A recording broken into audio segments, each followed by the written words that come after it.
back. This is Boomer Life on AlzheimerSocietyBC. Help, I need somebody help, not just anybody help. And welcome back to Boomer Life on AlzheimerSocietyBC. We're having a conversation today with the Alzheimer's Society of British Columbia. April is here and we're celebrating Volunteer Week this month. It's perfect timing to talk about the Society, their award-winning volunteers, and the current team that they work with and how it all comes together. So we welcome CEO of the Alzheimer's Society, Marie Howard, into our studio. And our next guest we'd like to introduce you to right now is Michelle Buchanani. Now, Michelle has been on the board of directors for the Alzheimer's Society since 2011. Her background in law and, I believe, finance has taken her around the globe via Sydney, London, New York, and right across Canada. We'll hopefully get Michelle to expand a little bit about her background and how it fits in and supports the work she does today with the Alzheimer's Society of British Columbia. So, Michelle, let me say first, thanks for joining us today. Thanks, Joanne. I'm so pleased to be here. Well, we're expecting a lot from your contribution today. But first, can you just share us a little bit about yourself and your background and sort of what brought you here? Sure.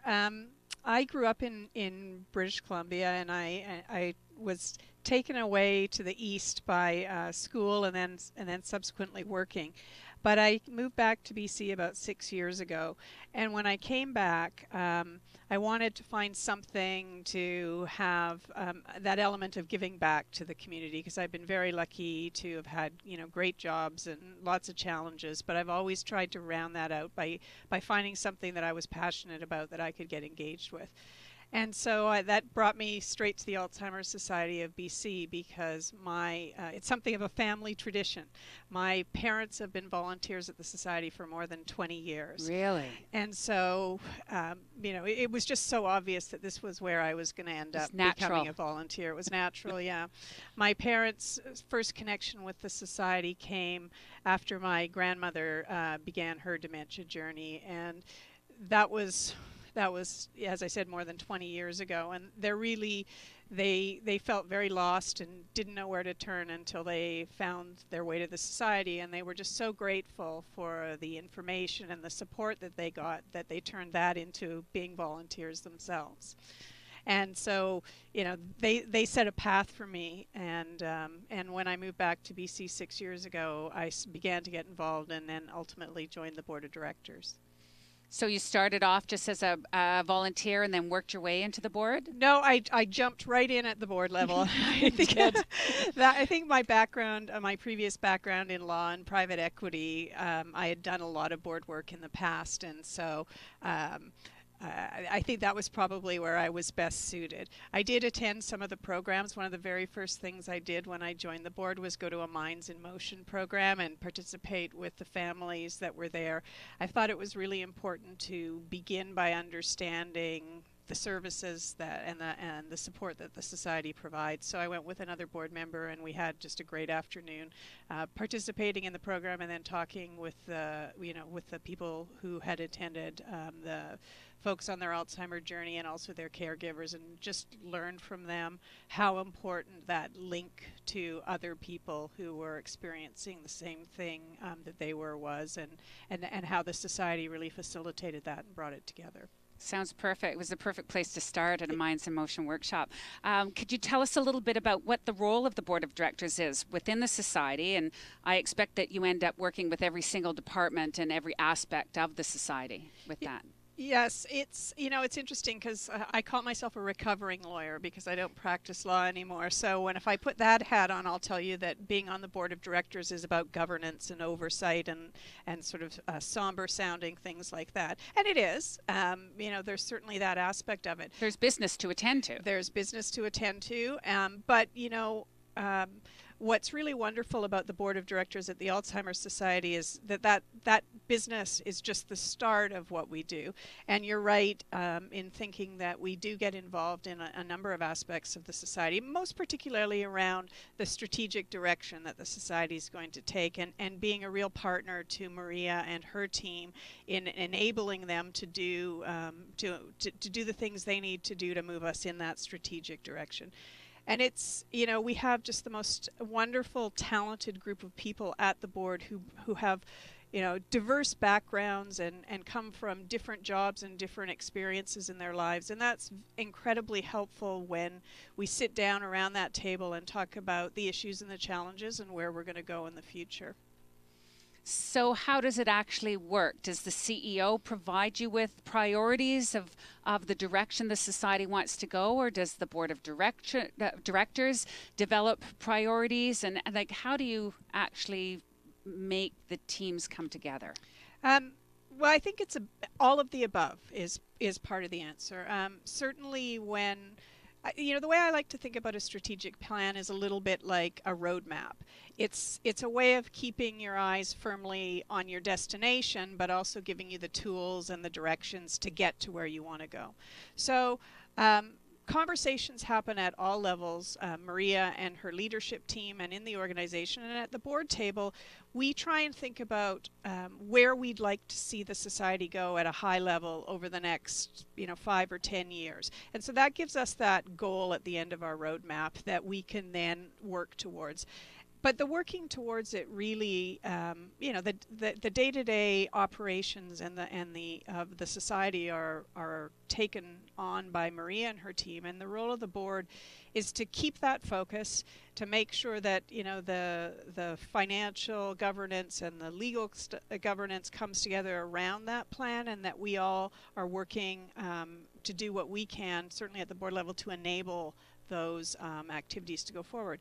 And the other types of things that the board does is bring, with the diversity of people and experiences, we can open doors, we can help by making introductions, and of course there's always the aspect that's so critical to any not-for-profit organization, which is we can help in raising funds so the society can do the work that it needs to do.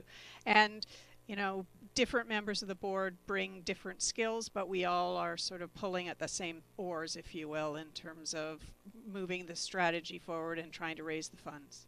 So I'm not sure if this is a question for yourself, Michelle, or for maybe our CEO, Maria. Most nonprofit organizations, like the Alzheimer's Society, would depend on a board. Like, how are they selected? How does somebody get to be on the board of directors for the Alzheimer's Society? Well, I think there's a number of different ways.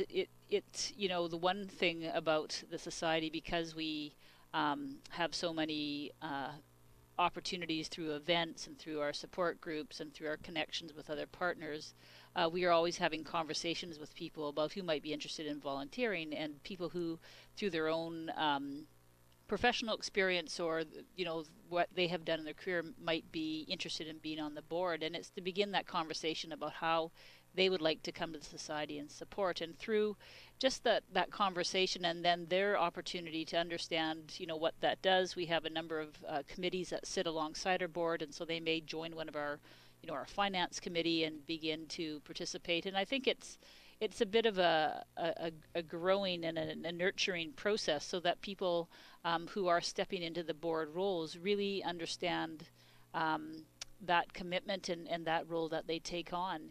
It is, I am always so appreciative of the board directors as volunteers, because they all have really busy lives and they're all doing a number of different things, and then they have to sort of come back into our space that we're thinking and living and breathing every day. And so their ability to understand what we're doing and think how they can help is a really important conversation. And so I always appreciate that they're able to do those transformations back and forth. Well, it does seem to me that it's quite a heavy responsibility to be on this board. Maybe you can elaborate a little bit, Michelle, about how many board members there are and what kind of a time commitment this is for you as a volunteer. Sure. There are 12 chairs at the board table. We do have a couple of vacancies at the moment, but 12 is about the right number. We think it allows us to have really meaningful conversations in a relatively small group, but have enough people to do the work of the society. And we have 5 meetings a year, including one that's a strategic planning session, whether we're creating new strategy or checking in on the strategy and making sure we're fulfilling the previous strategic initiatives that we've undertaken. So And all of the board members participate on one or more of the committees, so there'll be some committee work around that. And then, really each person makes their own path out of this. So some become much more heavily involved and, will work at other projects in the society, and some less so. It really depends. What we try and do, and, as chair of the board, one of my jobs is to make sure that we have a vibrant board, and we have, we're continually adding new and passionate people to the group.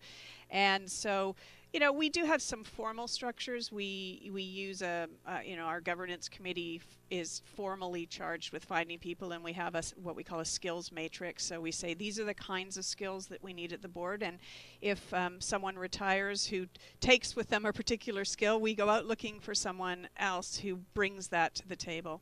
One of the things I'll share with you that I think is so important and creates so much of the passion that people have to come to the board is every member of our board of directors has had some personal experience in their own life with Alzheimer's. And that's a unifying thread. People have the experience of being caregivers, and in fact, one of the things I am very proud of, and proud of our society because we were the first in Canada to do this, is we also have a person with dementia who is a board member. Now, unfortunately, at the moment our position is empty.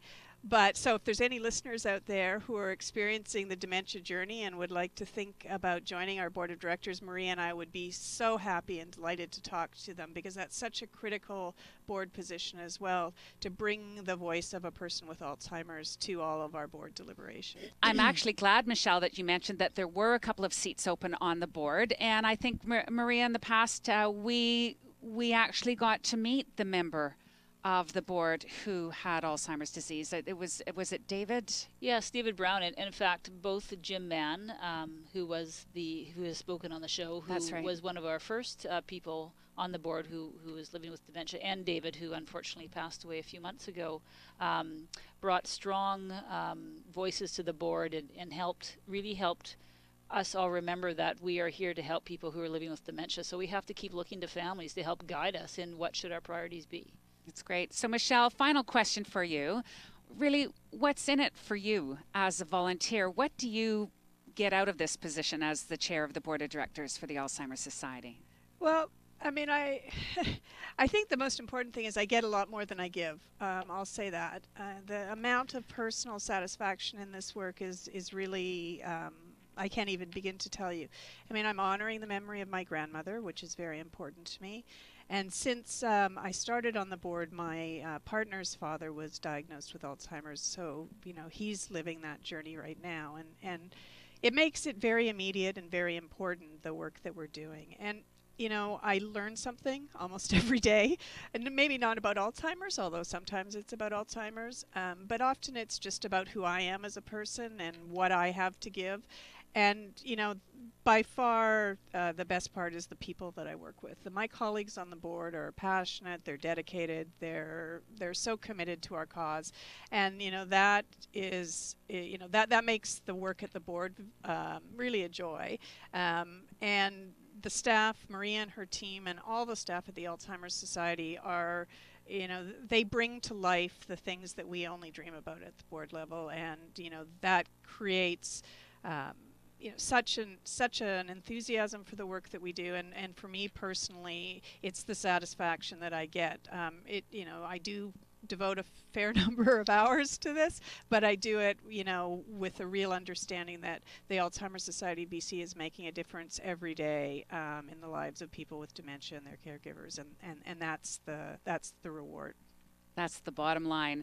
Michelle, thanks for being so open, so honest. We can hear the passion and the empathy in your voice as well. Don't go away. We're going to keep you involved in the rest of this conversation as we continue with BoomerLife on CL 650. I'm Joanne Sutton. Thanks for joining this conversation today with the Alzheimer's Society of British Columbia. And we're talking about the importance of volunteers and what they contribute, why they are necessary, and what their value is to the Alzheimer's Society. So in studio today, we've just been speaking with Michelle Buchanani, who is a volunteer chair of the board of directors. We also have CEO Maria Howard in studio with us. And if you want to know how it all works and what the Alzheimer's Society does to get the best out of their volunteers, well, that's next on CL 650. celebrating the baby boomer lifestyle. This is Boomer Life on CL 650.